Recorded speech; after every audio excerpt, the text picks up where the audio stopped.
¿Qué tal, amigos? Buenos días, buenas tardes o buenas noches según el lugar donde se encuentren. A partir de hoy y hasta que lleguen las elecciones tendremos una alianza informativa.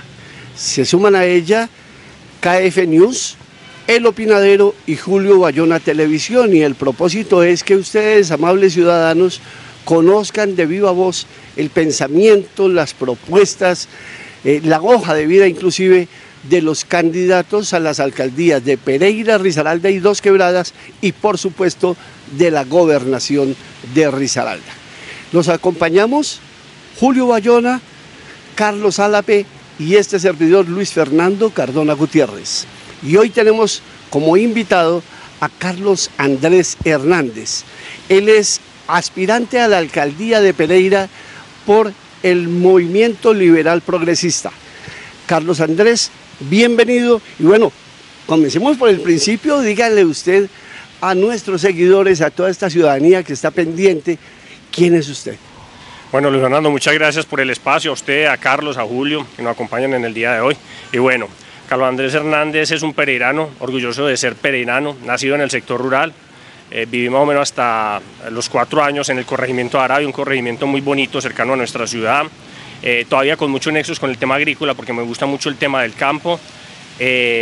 Administrador público, especialista en finanzas, con maestría en alta gerencia y dirección de la Universidad de Logroño, pero con mucha experiencia también desde la gestión pública, con liderazgo público. Hemos estado en muchas entidades, con una gran, digamos, bagaje y experiencia en el tema de la gestión, sobre todo en el tema social.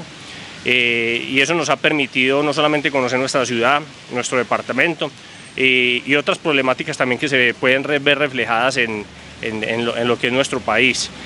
Por cosas del destino tuve la oportunidad de ser, yo desde muy temprana trabajé en el sector público, el Instituto de Movilidad, también en el sector privado gerencié una empresa inmobiliaria por varios años, y por cosas del destino pude ser registrador departamental no solamente de Risaralda, sino de Boyacá, La Guajira, Santander, y también ser secretario de vivienda del año 2016 al 2019, pues con esa gran oportunidad de servirle a la ciudad. Y el último año terminé siendo secretario de vivienda, gobierno, más o menos desde mayo, y por cosas del destino suspenden al alcalde y termino también como alcalde encargado por decreto del señor gobernador, en ese servicio tan importante y en esa gestión con la ciudad. Entonces, eso es como a grosso modo la hoja de vida de Carlos Andrés Hernández.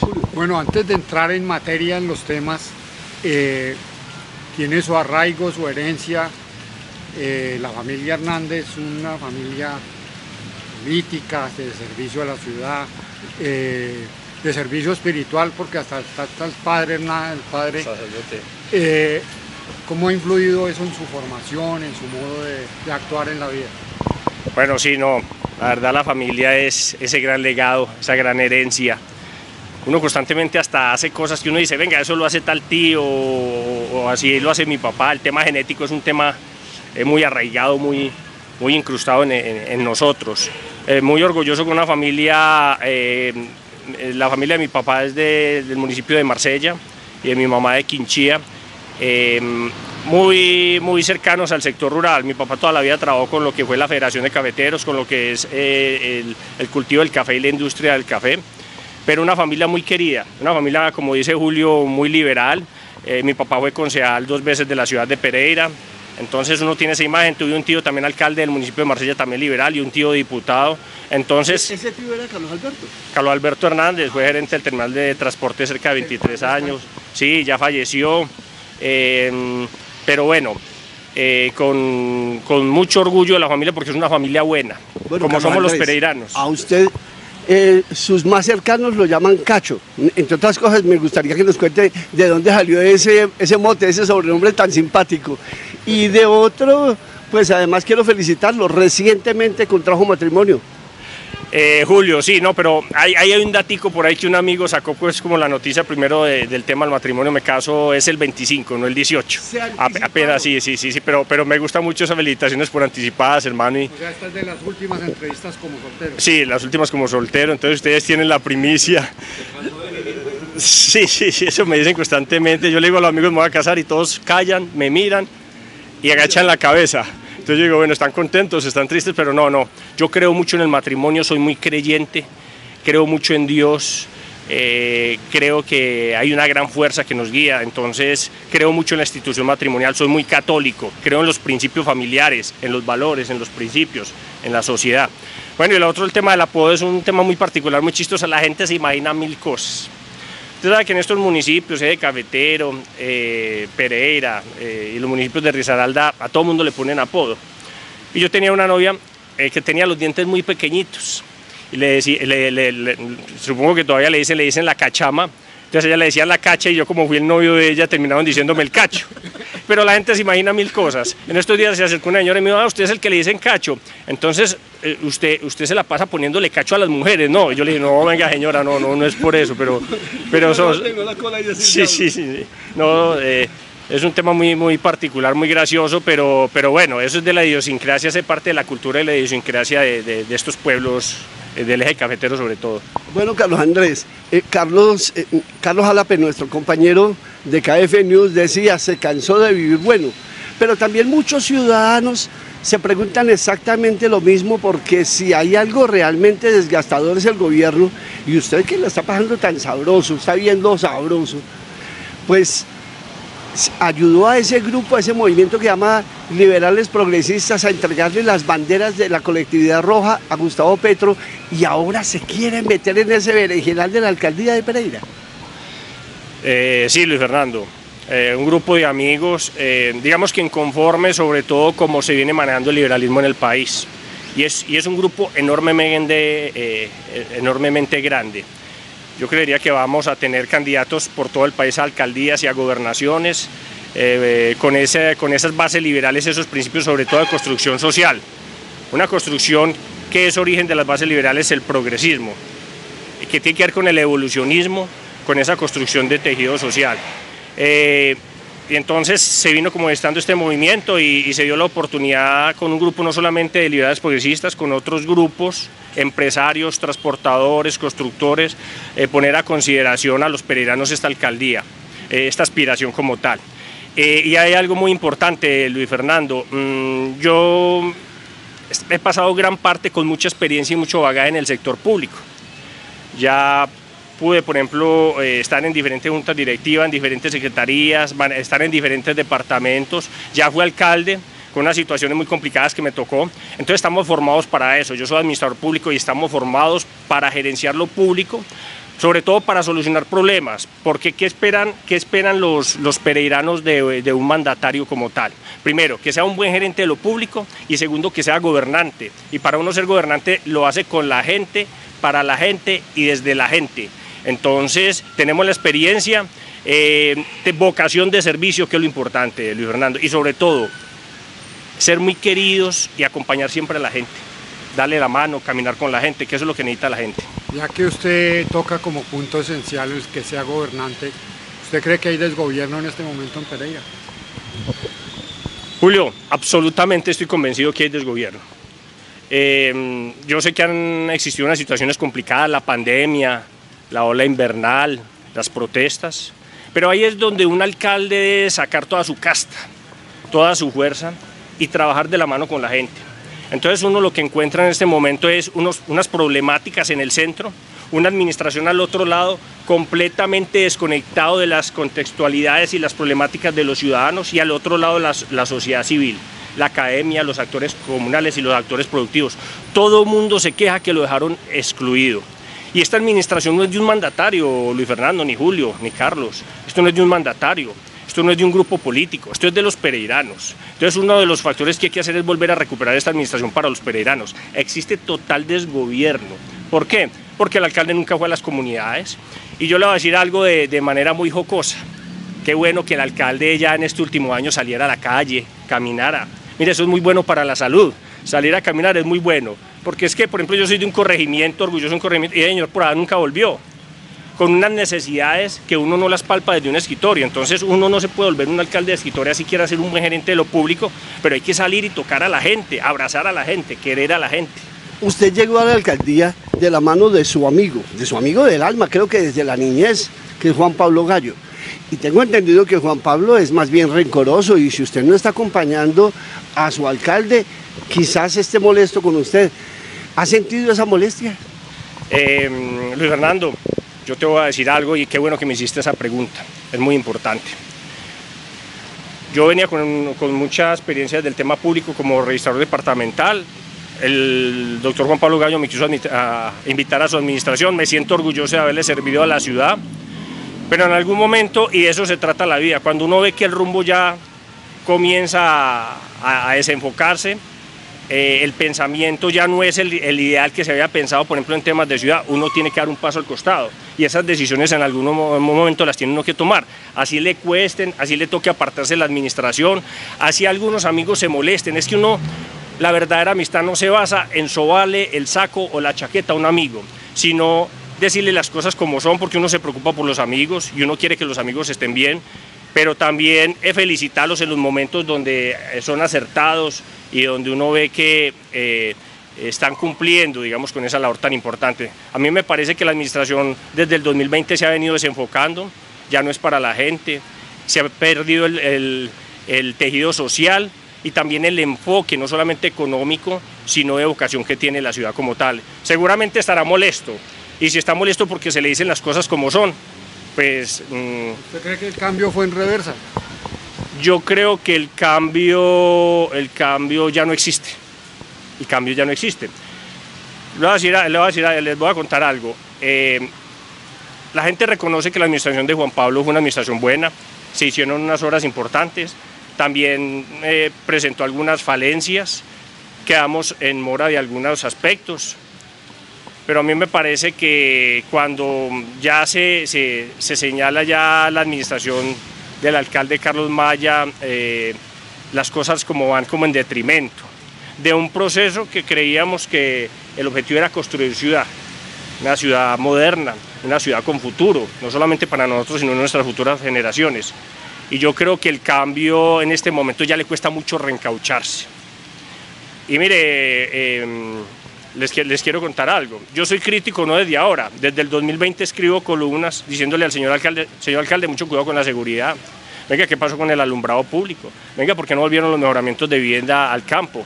Venga, ¿qué pasó con el saneamiento básico en el campo? Porque el campesino está abandonado y no escuchan. Entonces, ¿cómo puede uno estar conforme y contento con eso? Uno tiene que tomar posición, uno tiene que tener criterios y tener argumentos. Y si los amigos se disgustan por eso, Luis Fernando, pues es un tema de debate, podemos debatir las ideas si estamos dispuestos. Yo no sé si el senador Gallo estaría dispuesto a hacerlo. Usted está recorriendo la ciudad de palmo a palmo, eso le permite dar un diagnóstico. Ese diagnóstico que usted daría de la ciudad, ¿qué nos muestra? La ciudad en la que usted estuvo, hizo parte del gobierno y la actual, ¿cuáles son los contrastes? Bueno, indudablemente es una ciudad que, en primer lugar, uno de los grandes problemas que tiene la ciudad, si vamos a comenzar como a entrar en materia como en diferentes aspectos, tiene gran problema de ordenamiento del territorio. Se ha perdido el enfoque del ordenamiento, por ejemplo, de esos planes que se han venido construyendo como herramienta de gestión y de ordenamiento de la ciudad. No se respetan los usos del suelo, se perdió la autoridad. Entonces encontramos, por ejemplo, que usted compró con sus ahorros de toda la vida, compra una vivienda en un lugar residencial para estar tranquilo y al otro día le montan una fábrica a un lado y le montan una discoteca al otro. Entonces hay una teoría, hay un libro que yo estoy leyendo de Ben Wilson que se llama Metrópolis y es una teoría que dice que si las ciudades no son planificadas o se les pierde su planificación como instrumento de gestión, finalmente esas ciudades pierden el enfoque y comienzan los problemas de convivencia, de movilidad para desplazamiento de los ciudadanos, pero también con temas de seguridad y problemas también en la productividad económica. Entonces uno de los grandes problemas que se ha venido como perdiendo, a pesar de que se han hecho ejercicios de planificación muy importantes, porque he estudiado el plan de ordenamiento, es un plan de ordenamiento estructurado, sobre todo que cuida mucho los recursos ambientales. Uno en el mapa observa más o menos unos 15 corredores ambientales importantes, que son ese, digamos, inventario ecosistémico que tenemos en la ciudad, pero no se hace cumplir, se ha perdido la autoridad. Entonces, eso es uno de los aspectos que se ha dado. Lo otro es que indudablemente hay un gran detrimento de la construcción de tejido social, el tejido social se ha venido perdiendo, unas poblaciones de enfoque diferencial, adultos mayores que se sienten abandonados, por ejemplo como los centros vida que no atienden como es a los ciudadanos, espacios públicos que no son confortables, seguros, iluminados y amables para los ciudadanos donde nuestros adultos mayores no pueden compartir de manera tranquila. Nosotros deberíamos tener otros espacios públicos importantes, los parques, donde las personas pudieran jugar parqués, pudieran jugar ajedrez, donde existieran cafés al aire libre. Entonces, también se ha perdido como esa articulación de sociabilidad que pueden tener los ciudadanos en esos espacios públicos. Y lo otro es la productividad. Hay algo enormemente, y yo lo reconozco, pues yo no fui secretario rural del doctor Juan Pablo Gallo, de Desarrollo Rural y Agropecuario, abandonado completamente el campo, y yo lo sufro constantemente porque nosotros tenemos productos agrícolas, no hay microcrédito, no hay apoyo, no hay asistencia técnica porque hay 200 contratistas en la Secretaría de Desarrollo Rural y no aumentan los niveles de productividad de la ciudad. En 36.000 hectáreas aptas para el tema agrícola, solamente de manera básica se están cultivando cerca de 9.000, las otras 27.000 están utilizadas para lo que es pasto y follaje, entre otras cosas. Entonces hay que comenzar con un modelo básico de producción para aumentar eso, y eso también se ha venido perdiendo en la ciudad. Se perdió el enfoque de productividad con algo tan básico que es el campo, donde usted ve una pareja de adultos mayores con 10 hectáreas aguantando hambre. Eso es una utopía. Pasamos de un campesino consumidor, productor a un campesino consumidor, entonces hay que apoyarlos más porque no llega la asistencia y las ayudas que deberían llegar. Resumiendo, a ver si lo interpreto bien, entonces su campaña, su propuesta tiene 3 ejes estructurales básicos: gobernabilidad, espacio público y recuperación del campo, productividad. Bueno, yo creería que, Julio, no son solamente 3. Tenemos que volver a recuperar una Pereira amable, sostenible con el medio ambiente, una Pereira que tenga construcción de tejido social, una Pereira productiva, con desarrollo económico e innovación, porque tenemos que llevarlo a otros niveles. Constantemente nos lo decía un amigo que falleció, el doctor Carlos Arturo Caro, no es trabajar lo básico, es meterle conocimiento para llegar a los niveles de innovación. Y otro punto muy importante que está articulado en 2 factores: una ciudad amable, confortable para los ciudadanos, con espacios públicos, con infraestructura, con ciclorrutas donde los pereiranos nos podamos movilizar sin tanto estrés, y el otro es el ordenamiento. Son prácticamente como las líneas que vamos a trabajar desde esa campaña, y con esas líneas estratégicas comenzamos a desarrollar unas acciones para atacar unas causas de unos problemas que vienen dándose. Usted mencionó a Carlos Arturo Caro, quien hace pocos días nos dejó, lamentablemente, pero que dejó un gran legado, entre ellos lo de la Sociedad del Conocimiento, y muy concretamente es el colegio Jaime Salazar Robledo de Villa Santana, el megacolegio, y el jardín infantil, el Centro de Desarrollo Infantil de Tokio. Parece que esos proyectos tan hermosos que se gestaron desde la Sociedad del Conocimiento, pues quedaron en nada. Sí, completamente, te lo digo, Luis Fernando, y es uno de los propósitos que tenemos objetivos desde este proceso electoral: volver a recuperar esa sociedad del conocimiento que es tan importante, que son unos nichos que trabajan la educación desde la infancia, desde la primaria, desde la secundaria, desde la universidad y desde el empresariado, para llegar a algo articuladamente con esos niveles de conocimiento superiores, a desarrollar algo que llama nodos de ciencia, tecnología e innovación. Ahí está bioquímica, agroindustria, metalmecánica, nodo de desarrollo social, entre otras cosas, y como tú lo dices, es muy triste que se haya abandonado eso desde los colegios. Esos programas, no ve uno esa vocación donde debe salir. Se ha hecho un esfuerzo importante con el tema universitario, pero Luis Fernando, increíble que a estas alturas, ya terminando febrero, y hay colegios que no están funcionando, no tienen infraestructura, no tienen personal, no tienen insumos. Y por ejemplo, un colegio que gestamos desde esa gestión pública que tuvimos la oportunidad, que fue el de El Remanso Guayabal, que habilitamos el terreno porque ahí construimos un proyecto de vivienda muy interesante. En este momento lo pusieron a funcionar, pero los niños no tienen dónde sentarse, le faltan muchos insumos. Las familias me llamaron constantemente y me dijeron: vamos a ir a protestar, porque cómo es que sabiendo prácticamente que el colegio estaba terminado hace como 8 meses y no se compraron los insumos, les cogió la tarde para la contratación. Eso es el colmo este año, que los niños no hayan podido comenzar en el momento que era.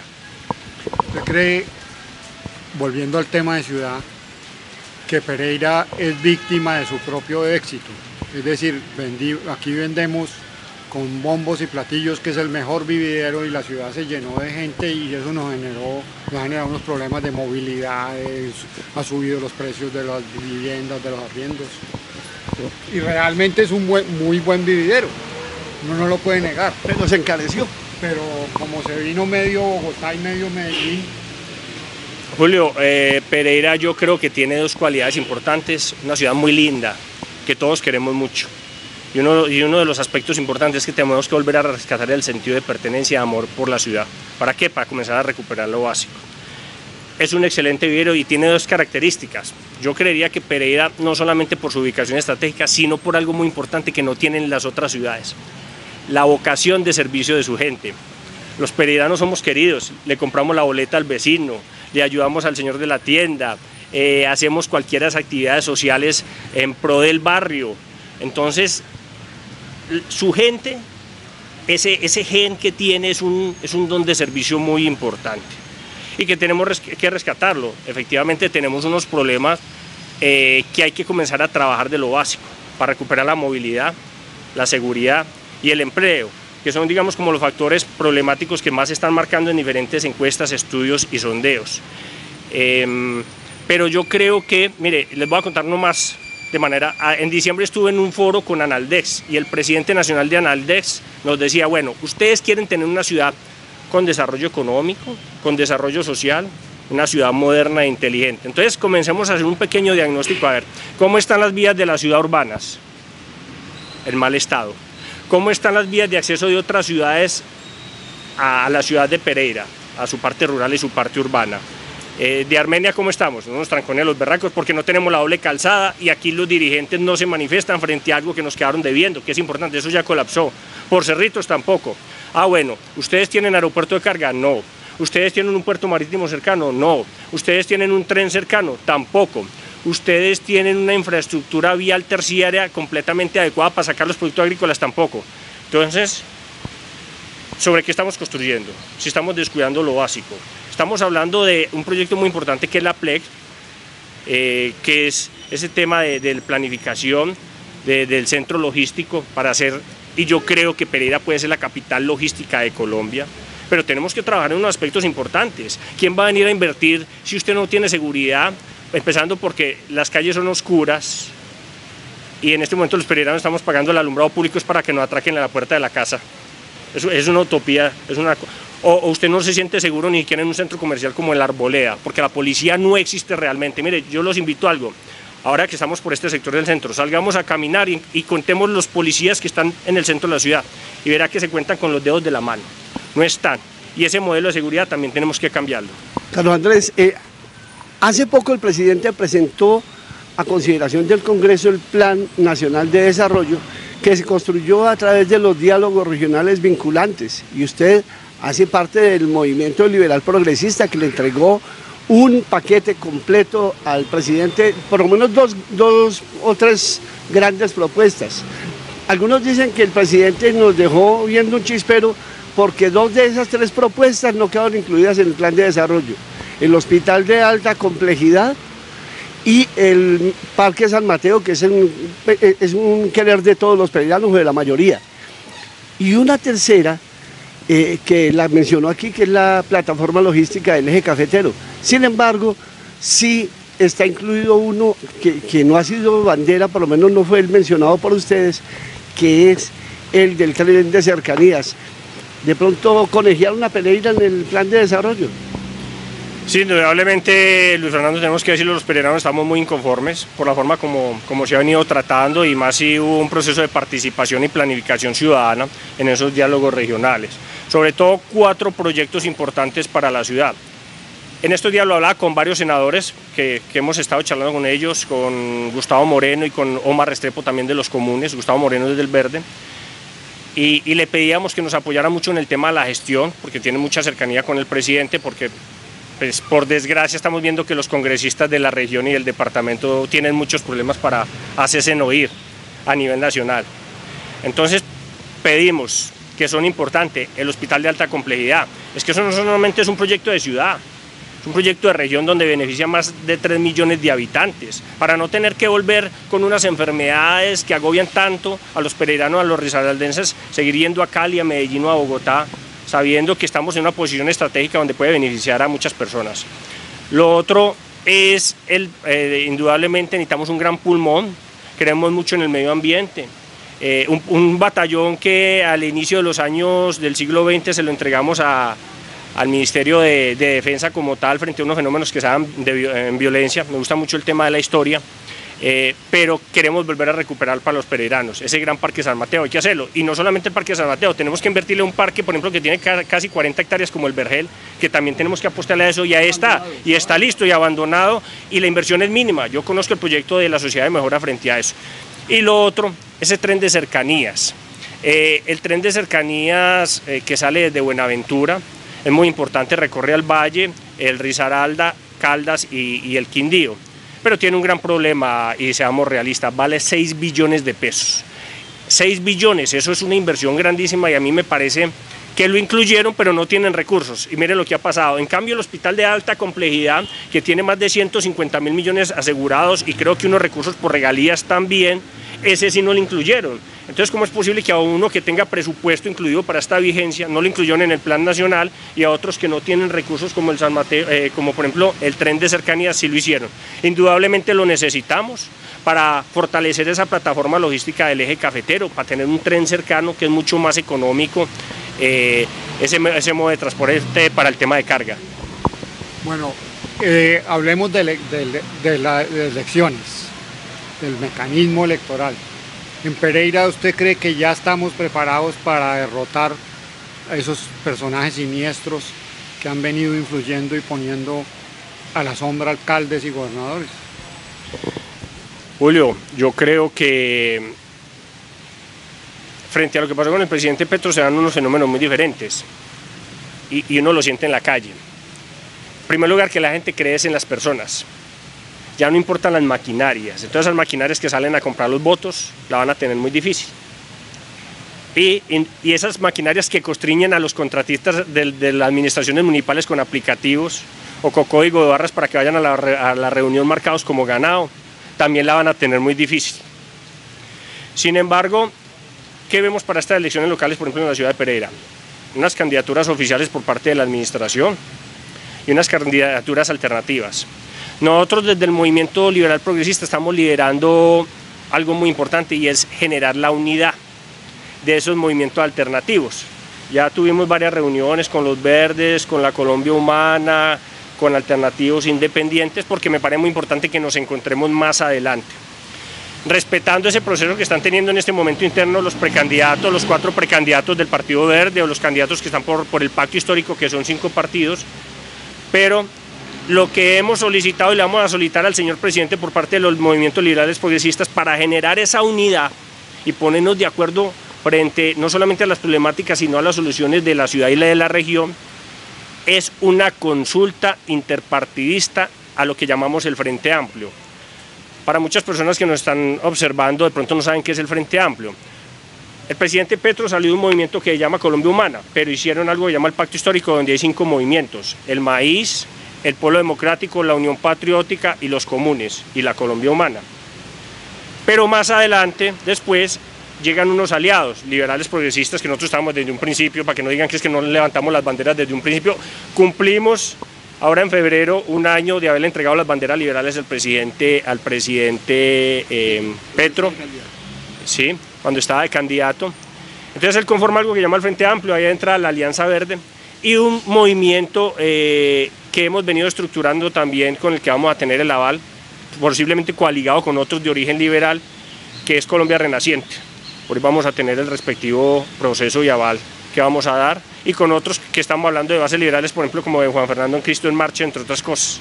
Entonces, si nos unimos, yo creo, y es lo que estamos llamando a la unidad, y estamos dispuestos a medirnos en las urnas frente a la votación del pueblo, que es el que debe decidir qué candidato debe llevar a enfrentarse a ese oficialismo liberal que hay en la administración. ¿Y esa consulta sería más o menos cuándo? Y a partir de entonces, ¿usted estaría dispuesto en un momento dado a ceder su pretensión para apoyar irrestrictamente al que quede elegido en esa consulta? Sí, indudablemente, dando el mecanismo, si damos las garantías, estamos dispuestos a medirnos en ese proceso y es lo que le hemos dicho a los otros candidatos. No le tenemos miedo al tema de elección. Mire, esto es como un mundial de fútbol. Si uno no pasa las primeras fases, pues no va a llegar a cuartos, ni a octavos, ni a semifinales, ni a la final. A uno le toca medirse. Y eso tiene que ver con berraquera y uno estar dispuesto a hacerlo porque tenemos un gran trabajo de los líderes progresistas y de la gestión que llevamos más de 10 años haciendo gestión con las comunidades, con bases sociales que también son muy liberales, pero hay muchos amigos alternativos que nos quieren ayudar. Hay que ganar dos veces, ¿cierto? Primero la consulta y luego la elección de alcalde. Claro, y efectivamente, y eso fue lo que nos enseñó el presidente Petro. Él se enfrentó a unas consultas, ganó, y finalmente termina ganando la presidencia, y eso lo legitima la gente. Hay quienes sostienen que las consultas son una herramienta que le permite a los contradictores votar por el más débil e influir en la elección de un candidato para esos grupos. ¿Usted cómo ve eso? Bueno, esas son estrategias que de pronto tienen ciertos grupos políticos, pero no me parece que son sanas para la democracia. Mire, si algo queremos hacer, Julio, frente a esas prácticas, compra de votos, esas estrategias donde se ataca al candidato y se habla mal, ya hemos tenido varias reuniones con el equipo de trabajo porque estamos ya estructurando muy bien el equipo para salir en esta gran batalla que tenemos, que es una batalla por Pereira y por la unidad de todos los grupos y por unidad de la ciudad. Es dar ejemplo. Nosotros no podemos salir a una campaña a hablar mal del contrincante, hacer campañas sucias. De parte de nosotros no lo van a tener los pereiranos, porque queremos dar el ejemplo. Queremos dar el ejemplo para recuperar no solamente el amor por la ciudad, sino el civismo, y el civismo es un civismo bueno, no puede ser un civismo malo, y eso lo vamos a generar. No vamos a hacer estrategias sucias de campaña. No sé si algunos que tienen experiencia y se comienzan a traer estrategas, que son expertos en acabar al otro contrincante, en hablar mal del producto del otro. No, sé poco de cosas. Bueno, entonces tenemos que ya pasamos esta primera ronda, hay una consulta, bien. ¿Usted cómo vislumbra ya esa fase, esa final? ¿Va a ser entre 2, va a ser entre 3, entre 4? ¿Van a ser los defensores del statu quo contra los alternativos? ¿Cómo va a ser esto finalmente? ¿Y quién va a resultar elegido alcalde de Pereira? ¿El que pongan con más billete, el que pongan con el presupuesto municipal, o el que pongan los alternativos, o por el que voten los nadies? Uy, Luis Fernando, qué tristeza utilizar el presupuesto municipal para este tipo de cosas, o a los contratistas. Yo tengo muchos amigos en la administración y lo que me dicen que hacen con ellos es una cosa terrible. O sea, muchas veces hasta les inculcan miedo. Yo creería que en esta contienda va a haber un candidato del oficialismo, los alternativos todos nosotros unidos, y de pronto unos independientes. Eso es lo que veo en el escenario, lo que se puede como visorar a futuro. Y eso depende de las propuestas, y esperamos que los pereiranos observen y analicen muy bien las propuestas de cómo construir no solamente un presente, sino un futuro de una ciudad mejor. Carlos Andrés, ya para terminar lo dejo con Julio Bayona, que le va a hacer unas preguntas, pero para contestar solamente sí o no. Julio. Bueno, usted va hasta lo último. Sí, señor. Usted tiene padrinos políticos. Yo no tengo jefes políticos, yo voy a ser el alcalde de los pereiranos. ¿Usted cree que puede llegar a gobernar con las manos libres o va a llegar lleno de compromisos? Vamos a tener aliados, pero aliados buenos, con los que nos podamos tomar la foto. ¿La registraduría está lista para cumplir, recuperar su prestigio, o vamos a tener que pelear con ella como peleó Petro?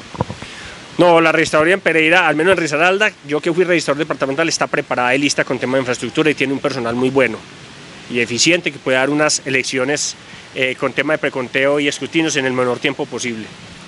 ¿Cae el liberalismo oficial?